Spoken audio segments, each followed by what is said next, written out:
Hi, I'm Christina. And I'm Randy. Are you ready for an adventure? Come see our journey today.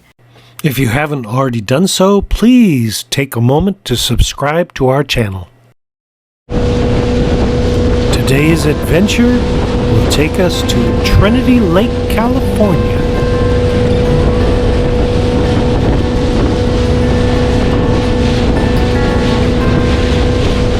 Trinity Lake has a capacity of 2,447,650 acre-feet of water.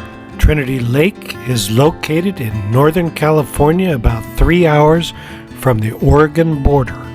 Our home base for this adventure will be a campground on the upper west portion of the lake called Hayward Flats Campgrounds. On the map we show the Oregon border to the north and San Francisco to the south. Interstate Highway 5 runs the length of California. So from Interstate 5 at Redding to Hayward Flats, it is 57 miles, but due to it being a winding road, it takes about an hour and 15 minutes to drive from the interstate. So here's a view of Trinity Lake. This is Hayward Flats, and it is actually Friday, July 1st.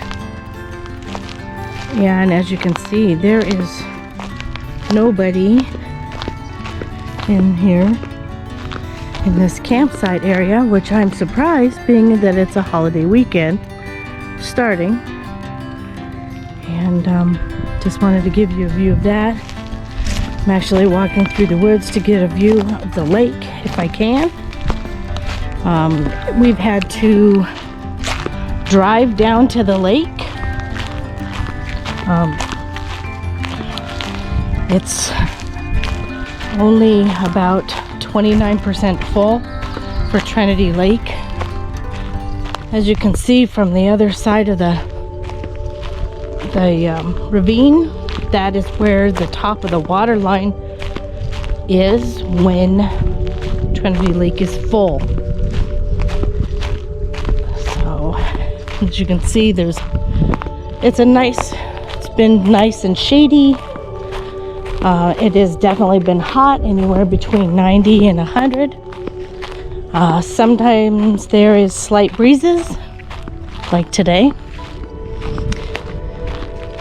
And then in the evenings, it's getting down towards the 50s. We've left all the windows open. We've made sure that we have plenty of ventilation. But you can see there's a car way over there, almost like a Polaris, I think.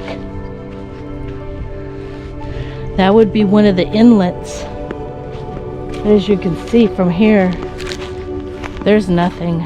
It's really dry. This whole drought system has really taken a toll on our lakes and reservoirs in California.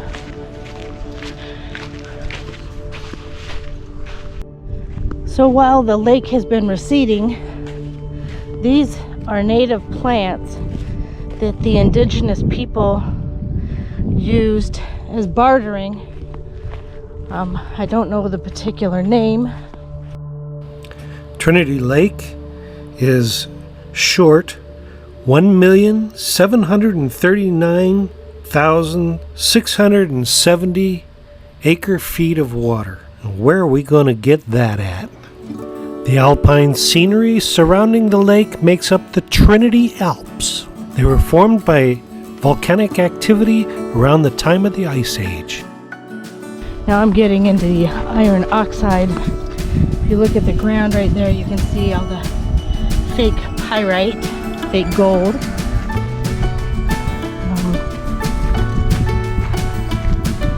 The iron ore in the ground, when it hits the oxygen, makes it turn red. But like I said, I feel like I'm out in the middle of nowhere. There's nobody around. I mean, you can't hear anything but the whispering of the winds through the trees. Well, I found a peek at the lake coming down. As you can see, I've walked quite a distance. And again, like I said, there's nobody. By the way, the only cell phone service that works up here for phone calls and texting only is Verizon. The data service is spotty and only works between the hours of midnight and I think 5 a.m. in the morning, just because there's less people on it. You can't hear any boats, no skiers. And then soon I will be on a boat and I will show you that view from the lake. You can kind of tell that there's like a spring that comes up right here and runs down. It's a lot greener. They got underground springs that run into this lake all over. Unfortunately, it's, like I said, about 29%. It's very low. I hear crows. We hear birds. The other thing that I've noticed, there's a lot of burnt wood washing up that originally on the shore. And that was all from the fires that they had last year in 2021. That was one of the reasons no one could really make it back up here so that they could camp. It was really sad. So in Hayward Flats, there's no showers available here, but there is in Bushy Tail Campground, about 3.1 miles up the road. There's also bear precautions for house boating and camping, and if you encounter a bear, of course, do not feed the bears. Here's one of the restrooms on one side. This one has one sink and 2 toilets, trash can, and then they usually come by every day. They're all kept pretty clean. You're always usually have 2 to 3 rolls of toilet paper, so you should be good. They've got a coat hanger here so that way if you're washing your face or doing your teeth, do not leave your soap on the sink because it will be thrown away. They also say there's only 2 vehicles allowed in a campsite that has double sites. If you do need an extra vehicle, they're not included, so you need to pay at the campground host in the green envelopes also provided if they're not there, and it's $10 per day per extra vehicle. And I'll show you the outside. It's not the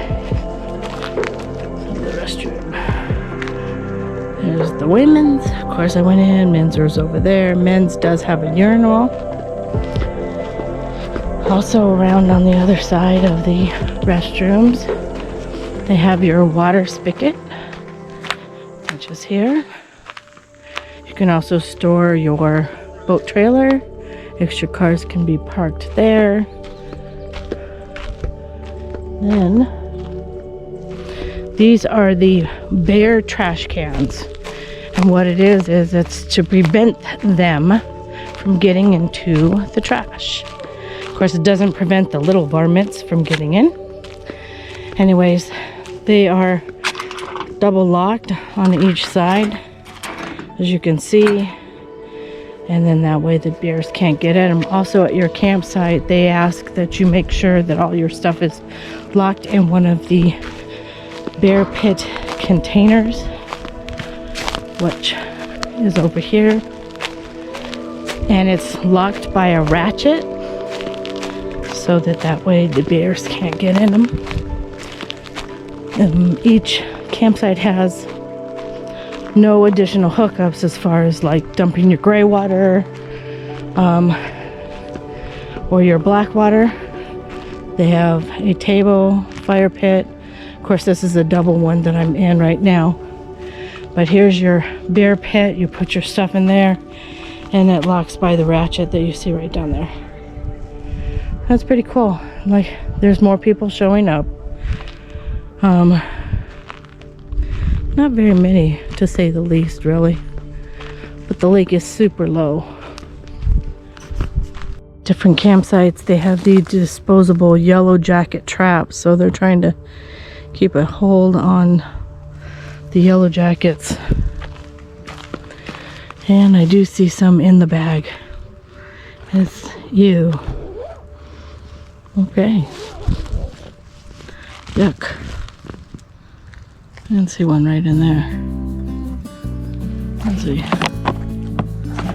Yeah, they fly in, they can't find their way out. Hayward Flats Campgrounds is a good place to camp with an RV if you're boondocking, as the facilities are very limited. Hayward Flats is normally a very popular place to do boondock camping, as it would normally have good access to the lake. Single campsites are $23 and double sites are $46 per day. There's a 2-night minimum stay requirement. There are 98 family units available in the campgrounds, comprised of 5 loops with a paved spur at each campsite. We are currently on a 3-mile drive down to the boat launch ramp. Like many areas of California, the discovery of gold in 1848 prompted hundreds of miners to move into the area. In 1958, a plan to divert water from the Trinity River to the California Central Valley led to the construction of the Trinity Dam and the creation of Trinity Lake. The area before the lake was put in was known to have been inhabited by several Native American tribes, most notable the Yurok and the Hoopa. Both tribes have reservation land in the area.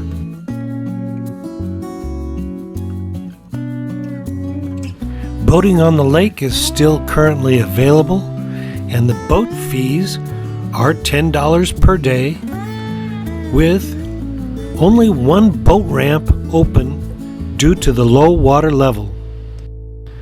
There's been a dramatic decline in the fish species in this area due to the dam being created and the lake. The Chinook and coho salmon populations have all been affected by their loss of spawning grounds. The other wildlife in the area seems to do better while there's a lake there. Black bear, bobcats, and mountain lions all live in this area. That's super low.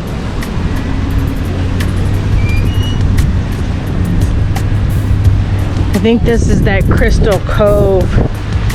There's a small little sign. And our boat taxi looks like it's right about there.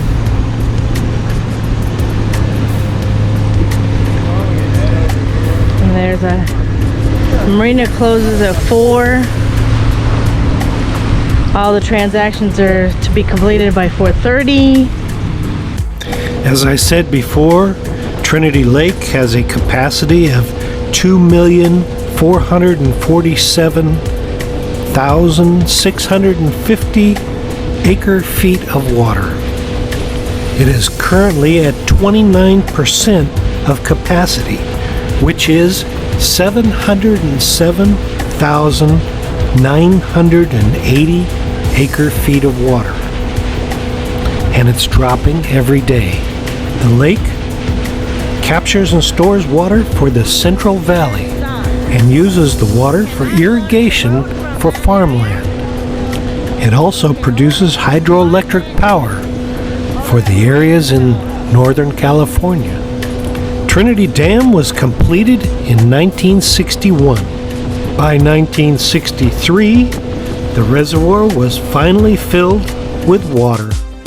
Here's a picture from when the lake was completely full, and another as the lake was dropping just a bit.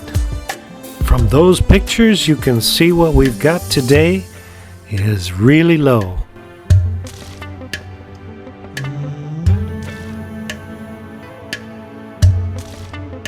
As we look at what looks like an open valley, that should be the lake coming through that area.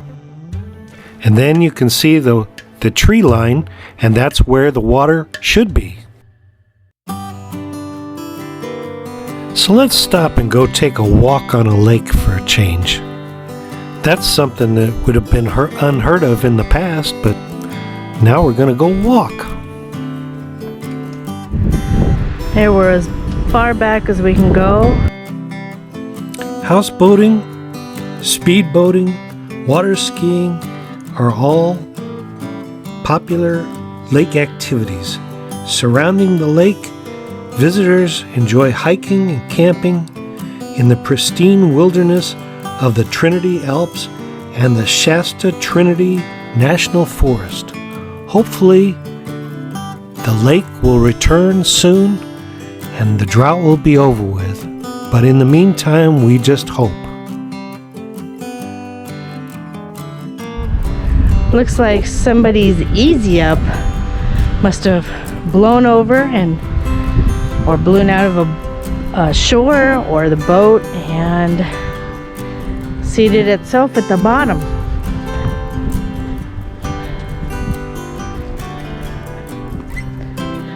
But it's pretty scary that it's this low. It's just crazy.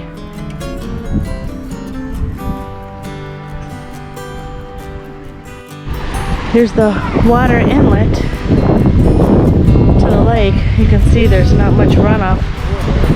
I'm sure it's cold, but this has always been lake.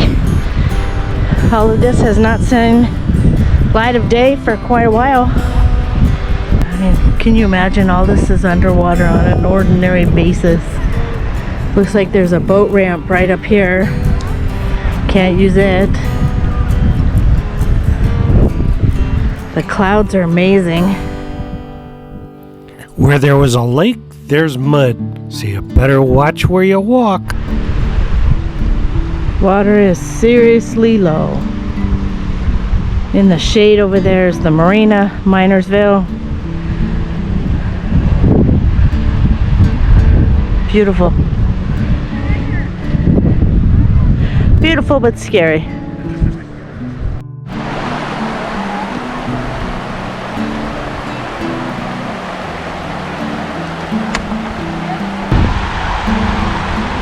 Absolutely gorgeous. And the temperature is just right. If you enjoyed our vlog, please subscribe. And ring that notification bell. And give us a like. It lets us know you care. We'll see you on the next one. Bye. Bye.